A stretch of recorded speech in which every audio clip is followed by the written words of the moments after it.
Good morning to all of you. Welcome you all in class 11th economics. So in previous class we were completed a topic that is measuring the dispersion, in which we have discussed the standard deviation as well as we have started the variance. Okay, so we already discussed what is variance. Variance is it is equal to the square of the standard deviation. Okay, so we have already solved one question related to the variance. Now in today's class, first of all we will study what is the coefficient of variation. Okay, coefficient of variation. So coefficient of variation,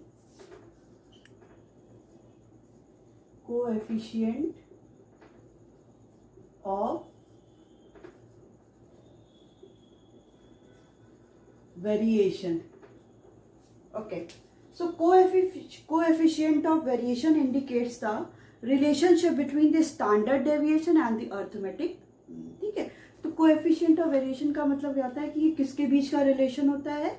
Standard deviation as well as arithmetic mean. So this relationship is expressed in terms of percentage. ये जो relationship होता है वो किसके terms में होता है? Percentage के फॉर्म में होता है, परसेंटेज के टर्म्स में होता है. So it is the relative measure of the dispersion. ये क्या होता है? आपका रिलेटिव मेजर होता है डिस्पर्शन का. So it is also known as the Karl Pearson coefficient of variation. इसे और क्या बोलते हैं? Karl Pearson's coefficient of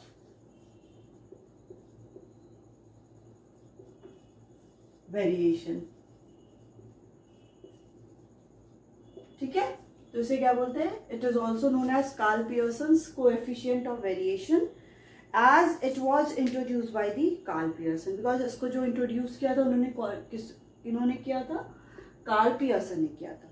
so it is a widely used measure of dispersion. ठीक है, ये वाइडली यूज है, बहुत ज्यादा commonly used measure of dispersion है, specially when similar data is compare with respect to consistency और the stability.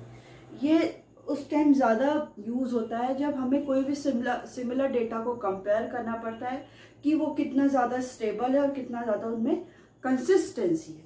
So in that case we use the coefficient of variation. For example, when we want to compare the stability in the scores made by two batsman in different innings. ठीक है, अभी जब हमको क्या करना है? Stability को compare करना है कि जो भी स्कोर्स मेड बाय कोई दो बैट्समैन है, कितना उन्होंने स्कोर बनाया है, उनकी स्टेबिलिटी को जब हमको कंपेयर करना पड़ता है, इन दैट केस हम कोएफिशिएंट ऑफ वेरिएशन को यूज करते हैं. So higher the value of coefficient of variation shows greater degree of variability. जितना ज्यादा इसकी वैल्यू होगी, higher the degree of coefficient of variation, greater will be variability. ठीक है, क्या होगा? and lesser degree of stability. ज्यादा greater डिग्री हो जाएगी आपकी वेरिएबिलिटी की और lesser हो जाएगा स्टेबिलिटी.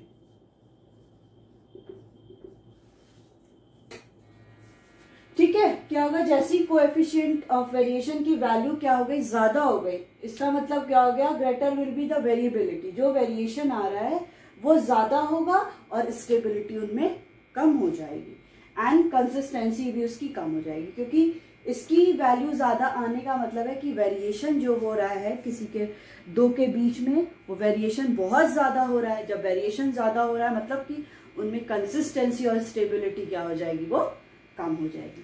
तो इसका फॉर्मूला है कोएफिशिएंट ऑफ वेरिएशन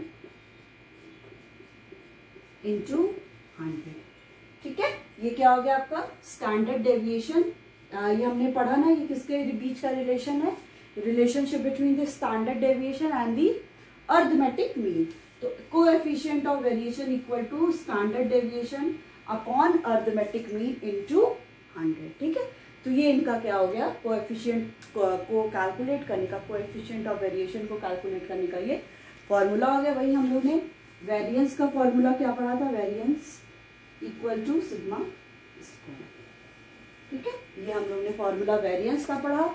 ये क्या होता है, ये एब्सोल्यूट मेजर होता है, एंड द सीवी क्या होता है आपका, basically relative measures of dispersion होता है, जिसमें standard deviation upon arithmetic mean into 100। इसके क्या है, कुछ न्यूमेरिकल क्वेश्चंस हैं, वो हम लोग क्या करेंगे, इसको कैलकुलेट करेंगे।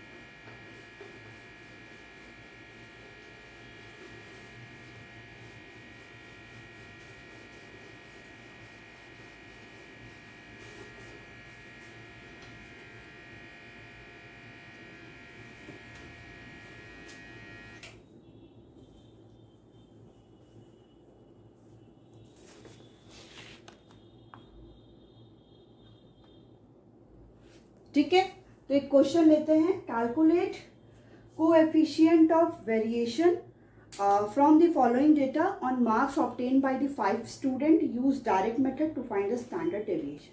ठीक है, अब आपके पास क्या दिया है जहां पे हमको सीवी को कैलकुलेट करना है, सीवी कैलकुलेट करना है, और हमारे पास दिया है डेटा 8, 4, 6, 12 एंड 10। पहले हम इसको क्या करेंगे, इसको असेंडिंग ऑर्डर में अरेंज करेंगे। देन सीरियल नंबर, यहाँ पर क्या है, इट इज द मार्क्स दिया है 5 स्टूडेंट का, 1 2 3 4 5। पहला क्या होगा आपका 4 6 8 10 12। इसको सम करिए, कितना हो गया आपका, और ये आपका 5 हो गया। इसको सम करेंगे तो होगा 6 + 4 10 10 20 हो गया आपका ये 40। ठीक है, अब हम यहाँ पे क्या निकालेंगे, अरिथमेटिक मीन निकाल लेते हैं। समेशन क्या हो गया आपका 40/5। तो आपको ये पता चल गया x बार कितना है आपका 8 है। ठीक है, अब हम क्या नेक्स्ट निकालेंगे, अरे सॉरी,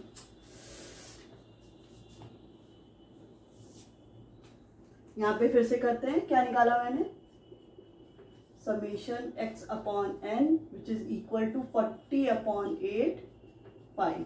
तो ये आपका आ गया 5। अब हम क्या नेक्स्ट करते हैं, g निकालते हैं, x माइनस x बार।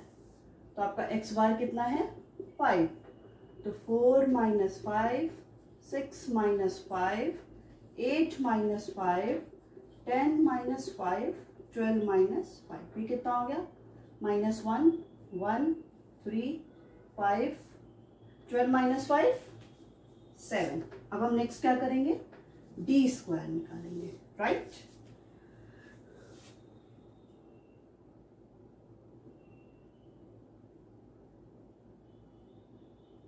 ओ सॉरी, समथिंग 5 है नहीं है, ये 8 हो जाएगा, सॉरी ये 8 होगा।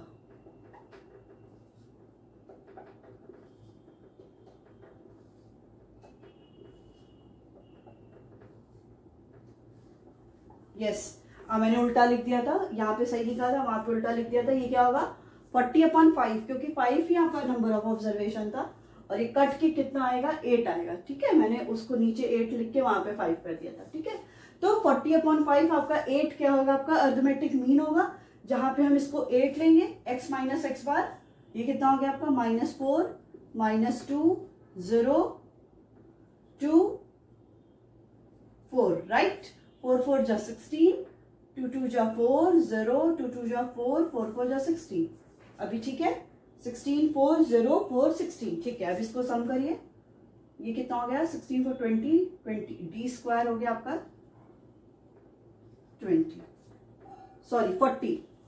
ये 20 प्लस ये 20 हो गया आपका 40। ठीक है, अब नेक्स्ट हम क्या करेंगे, ये निकालेंगे d²/n कितना होगा आपका 40/5।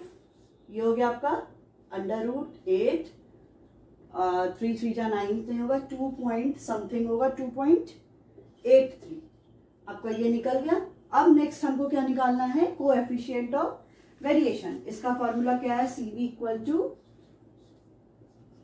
100। ये क्या हो गया आपका 2.83 अपॉन अरिथमेटिक मीन 8 × 100। इसको सॉल्व कर लीजिए। इसका आंसर क्या आ जाएगा आपका 35.37। इसका आंसर आपका हो जाएगा 35.37%।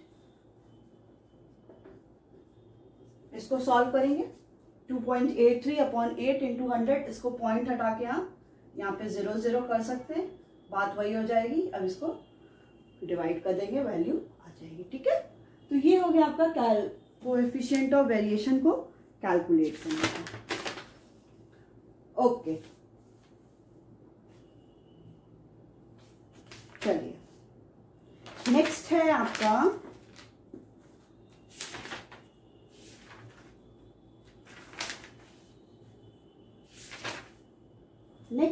एक topic that is Lawrence curve. ठीक है, लॉरेंस कर्व। तो अभी ये पढ़ते हैं कि what is Lawrence curve. Lawrence curve क्या होता है? It is also the one of the method of the measuring the dispersion. इसको भी एक ये भी मेथड है जो हम लोग डिस्पर्जन को मेजर करने के लिए क्या करते हैं, यूज करते हैं।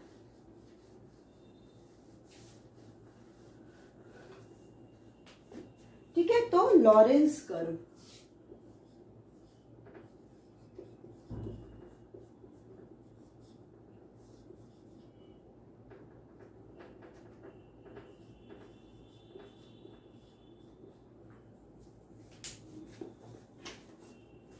So Lorentz, the measure of dispersion discussed so far as given numerical value of dispersion।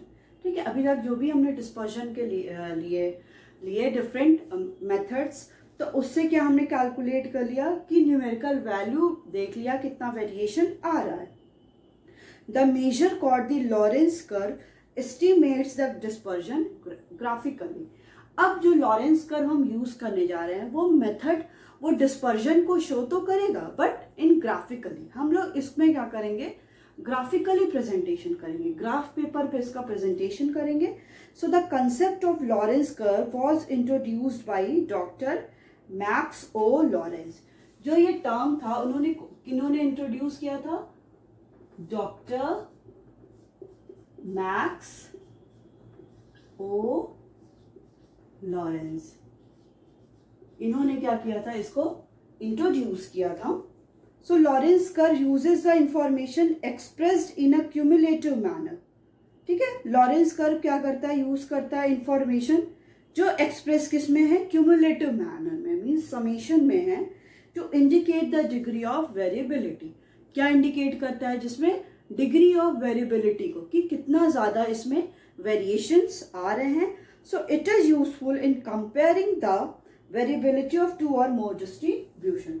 ये बेसिकली क्या है, ये यूजफुल कब है कि जब हम कंपेयर करेंगे कि 2 और 2 से ज्यादा अगर डिस्ट्रीब्यूशन है, 2 और मोर देन 2 डिस्ट्रीब्यूशन है, उसमें कितना ज्यादा वेरिएशन हो रहा है, कितना ज्यादा वेरिएशन हो रहा है, उस वेरिएशन को देखने के लिए हम क्या करेंगे, लॉरेंस कर्व का यूज करेंगे। So the Lorenz curve drawn is compared with the line of equal distribution. ठीक है, जो लॉरेंस कर्व को हम कंपेयर, देखिए लॉरेंस कर्व को हम कंपेयर करें, किसी भी चीज को 2 को कंपेयर करने के लिए हम कुछ पैरामीटर लेते हैं कि अगर ये सारे नॉर्म्स को फुलफिल कर लेता है दैट मीन्स कि वो सही है। तो इसमें लॉरेंस कर्व में हम क्या ले रहे हैं, एक लाइन ऑफ इक्वल डिस्ट्रीब्यूशन ले रहे हैं जो इक्वली डिस्ट्रीब्यूशन दिखाएगी जो भी हमारे पास डिफरेंट सेट्स ऑफ डेटा हैं। So the greater is the distance between the curve and the line of equal distribution, the greater will be the dispersion. ठीक है, अब जैसे लाइन ऑफ इक्वल डिस्ट्रीब्यूशन है और जो हमारा कर्व बना, अभी आप ऐसे देख लो एक बार, ये आपका लाइन ऑफ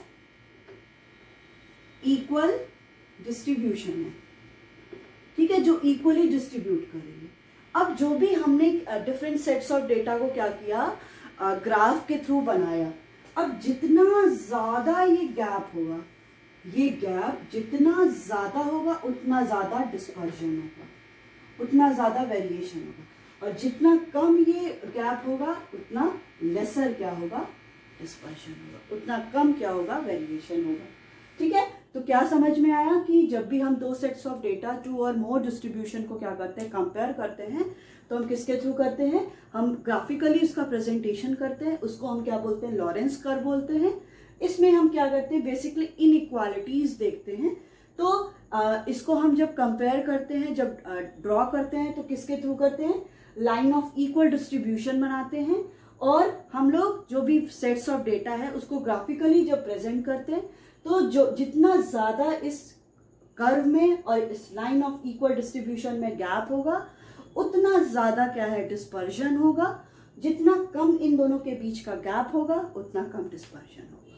ठीक है, मतलब higher the difference between both of them, more of the dispersion और more of the variation, and the vice versa. और जितना कम इन दोनों के बीच का गैप होगा, उतना कम डिस्पर्जन भी होगा।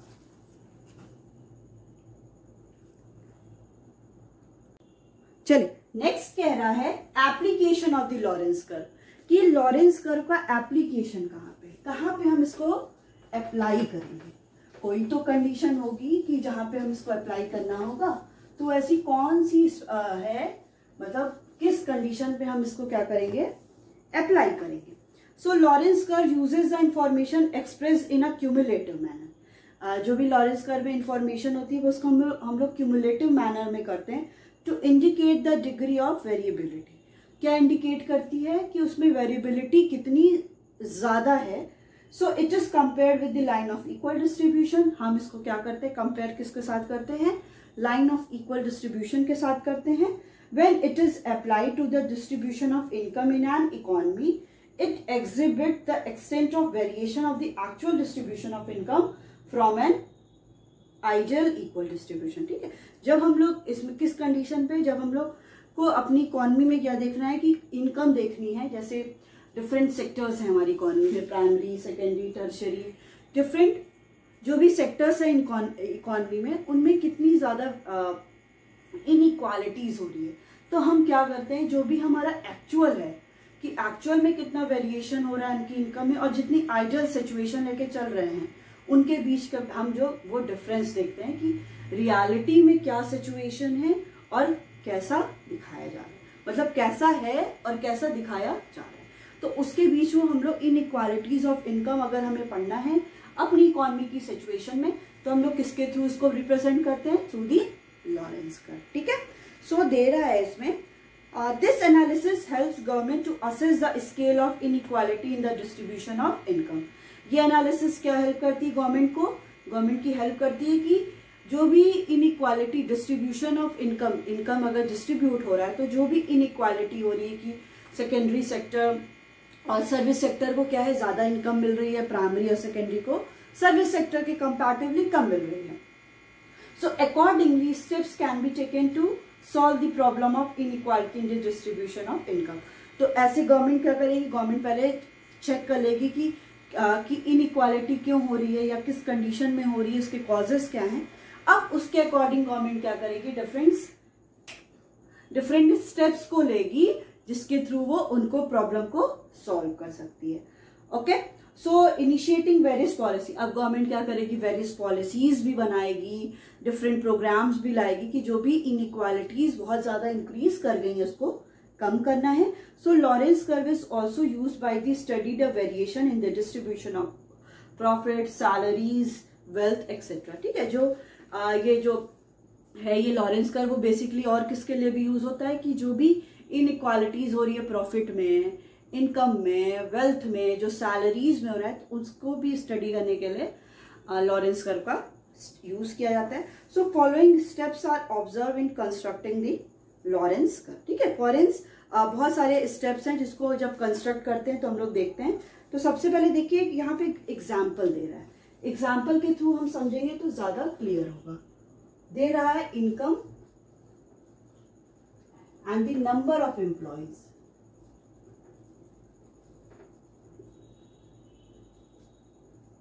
चलिए इसको ऐसे ले लेते हैं, इनकम, नंबर ऑफ एम्प्लॉय। तो दे रहा है इनकम 0 to 5,000, 5,000 to 10,000, 10,000 to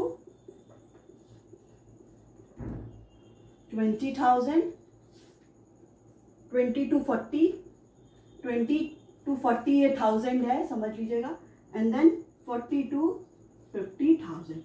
अब नंबर ऑफ एम्प्लॉयज में कितने दिए हुए हैं, ये 1000 में है, ठीक है, ये भी 1000 में, दोनों 40,000 to 50,000। अब नंबर ऑफ एम्प्लॉयज कितने दिए हुए हैं, नंबर ऑफ एम्प्लॉयज दिए हैं 5, 10, 18, 10 एंड 7। अब इसमें बहुत सारे स्टेप्स दिए हुए हैं। Construction of the Lorenz curve, calculate class mid point and find cumulative total. ठीक है, सबसे पहले हमको क्या करना है, मिड पॉइंट फाइंड आउट करना है। तो इनकम का आप सबसे पहले क्या करेंगे, मिड पॉइंट फाइंड आउट करेंगे। 0 to 5,000, 5,000 to 10,000, 10,000 to 20,000, 20,000 to 40,000, 40,000 to 50,000। ठीक है, अब इसका मिड पॉइंट फाइंड आउट करना है। मिड पॉइंट आपको पता है, इन दोनों का सम कर देंगे, देन डिवाइड कर देंगे। तो पहला क्या होगा आपका 2500 होगा, ये हो गया आपका 1500 तो 7500, ओके। फिर आपका 30,000 अपॉन 2 दैट इज 15,000। फिर ये आपका 60,000 upon 2 that is 30,000 and the last one is 90,000 upon 2 that is 45,000, right. सारा सही है। 2,500, 75, 15, 30 एंड 45। नेक्स्ट कह रहा है कैलकुलेट क्यूमुलेटिव फ्रीक्वेंसी। अब इन्हीं का क्या करना है, जो मिड पॉइंट निकाला है हमने, इनका हमें क्या करना है, क्यूमुलेटिव फ्रीक्वेंसी को कैलकुलेट करना है।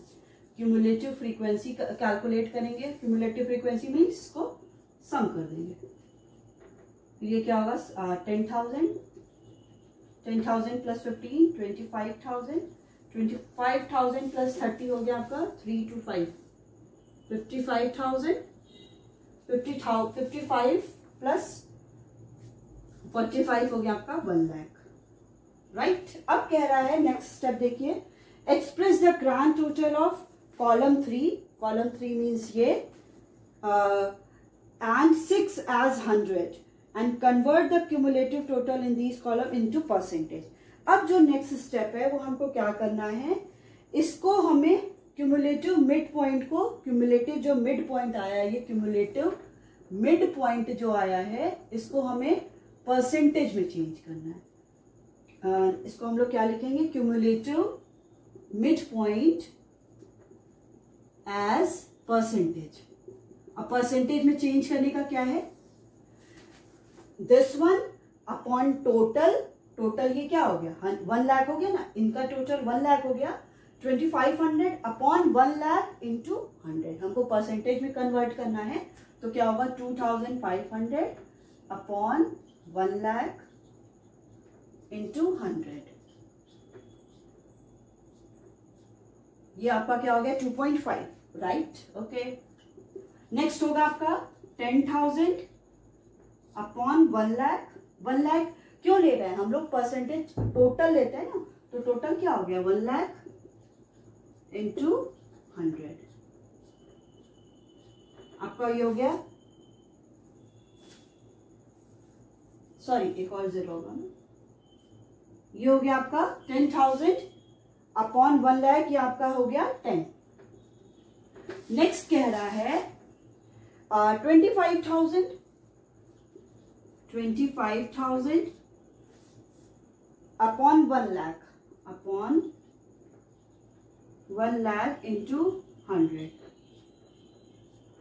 ये हो गया आपका 25। नेक्स्ट है आपका, इसी को 55,000 कर लीजिए, तो क्या हो गया आपका 55।